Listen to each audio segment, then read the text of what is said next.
So we all think we know The Little Mermaid, right? The story of the cheerful, red-headed mermaid who gets her prince in her happily ever after. Well, the original fairy tale, written back in 1837 by Hans Christian Andersen, is something else entirely. It's a much darker, way more tragic story about incredible sacrifice and pain. Let's dive in and explore the true, heartbreaking cost of her dream. And really, this is the question that sits at the very heart of Andersen's original tale.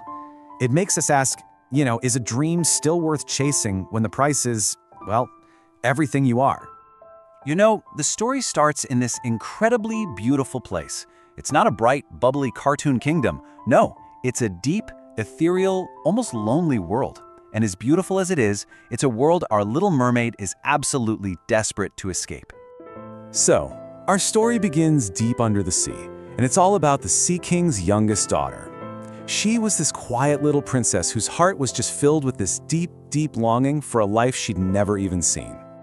She was definitely not like her sisters. The story calls her a strange and quiet child, whose entire life was basically consumed by a single obsession, the human world.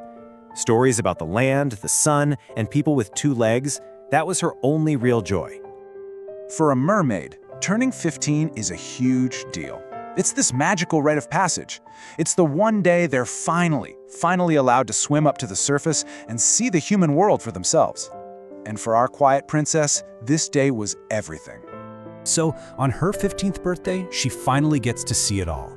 And there, on this magnificent ship, she sees him, a handsome young prince. But her wonder just turns to absolute horror as a sudden, violent storm just rips the ship to pieces, throwing the prince into the dark, churning waves. She doesn't even think, she just acts. She saves him from drowning and drags him to the shore near a temple. But she has to go back into the sea, right? And she's forced to just watch as another girl, a human girl, finds him. He wakes up believing this complete stranger was his savior. He never even knew the one who actually saved him existed. So now she's completely consumed, she's in love, a love she can't express, and she has this desperate longing for an immortal soul, which is something humans have, but mermaids, well, they don't. So she makes a fateful decision. She's going to find the one person who might be able to help, the dreaded sea witch. Just getting to the witch is a complete nightmare. Her lair isn't just a little spooky, it's a truly grotesque place. We're talking grasping polyps and a house literally built from the white bones of drowned sailors. This is a place of real darkness, not some cartoon mischief. And the price she has to pay? It's horrifying. The witch offers her a potion that will split her tail into legs, but the pain will feel like a sharp sword is passing right through her. Then, for the rest of her life, every single step she takes on land will feel like walking on daggers. And the cost for this privilege? The witch will cut out her tongue. And let's be clear, the witch taking her voice wasn't symbolic. This wasn't just about her losing her ability to sing. No, it was the physical, brutal act of having her tongue cut out. She would be made completely, utterly silent. Okay, and here's the cruelest part of the whole deal. She has to make the prince fall truly in love with her.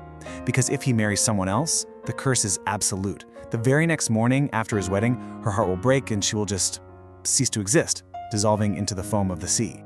So she does it. She accepts the deal, she endures the agony, she gets her legs, and she makes her way to the prince. But her new life? It's a complete contradiction. It looks beautiful on the surface, but underneath, it's just constant, silent torment. And that's not a metaphor. Andersen makes sure we understand this. He says it again and again. She would dance for the prince with a grace that no human could ever match, but every single movement was just an exercise in excruciating pain. She was smiling through sheer agony. And all this created this deep, tragic disconnect. I mean, the prince adored her, but he saw her as his sweet little foundling child. He loved her, sure, but like a pet, or maybe a little sister. He had no idea about her sacrifice, her constant pain, or how deeply she loved him. She was completely and utterly alone. And then, the worst possible thing happens. The prince is told he has to marry a neighboring princess, and when he meets her, he instantly recognizes her as the girl from the temple, the one he thought saved his life. He's overjoyed. He declares his love for her, and just like that, he seals the Little Mermaid's fate. So, it's the prince's wedding night. They're all on a ship at sea, and the Little Mermaid is just waiting for the sunrise that's going to end her life. But then, She gets one last horrifying chance to escape.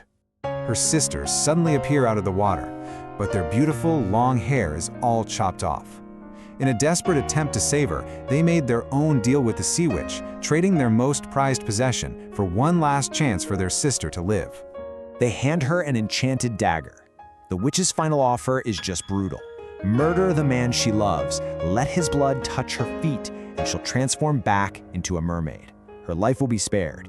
It's his life or hers. She actually sneaks into the tent where the prince and his new bride are sleeping. She holds the dagger, she looks at his face, and she just can't do it. In the end, her love for him was stronger than her own will to live. So she throws the dagger into the waves. And as the first rays of sunlight hit the sky, she throws herself overboard. She feels her body dissolving, her consciousness fading away as she becomes nothing more than sea foam. This is the tragic end she chose for herself. But wait, that isn't the absolute end of the story. In this strange, almost spiritual epilogue, Andersen adds one final twist. She doesn't just disappear. She finds herself transformed into something new, an ethereal spirit called a daughter of the air. And she learns that because of her selflessness, she's been given a new path. She can still earn that immortal soul she always wanted, but now it's going to take 300 years of doing good deeds as an invisible spirit. And that leaves us with this final, kind of haunting question. After all that suffering, is this a happy ending, or is it just another form of punishment, a 300-year sentence? It's a world away from the simple happily ever after we've come to expect, and it really forces you to rethink what love, sacrifice, and reward really mean.